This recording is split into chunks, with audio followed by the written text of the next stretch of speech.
आमर पांतियारे आमर CRRI थानार PCR गाड़ी जेतेबेले पेट्रोलिंग करूला थाना एरिया रे सेतकी बेले गोटे हाइवा सांगरे तांकर एक्सीडेंट होईची जोटा कि अंडर कंस्ट्रक्शन रोड जो अच्छी नईबंद पाखे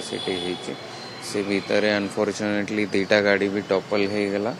ता भितर आमर जो पुलिस मन थिले तांका भितर दुई जनकर अनफॉर्चुनेट सिटी स्पॉट रे डेथ होईची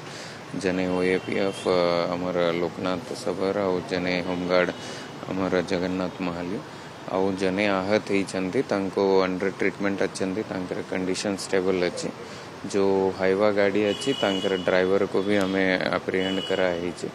आउ या भीतर जो फर्दर आमर इन्वेस्टिगेशन चली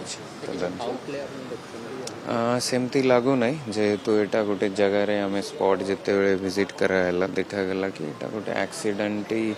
हेड ऑन होईची जोटा अनफॉर्चुनेटली टिके छोटा रास्ता जो से गाड़ी भी टॉपल हो जाए तथापि प्रिलिमिनारीली जना पड़ू नहीं जेहेतु तांके धरला परे भी आम टेस्ट करिथिलु सेमती किछि ड्रंकन वाला बतावे तो बाकी जो रास्ता जेहेतु छोटा थिला दुई गाड़ी आमर पेट्रोलिंग गाड़ी भी जाउतिला सेपटू से गाड़ी आसुतिला बेले जो हेड ऑन तांकर हेची जो जोगे कि तळे जो खसी जिबारो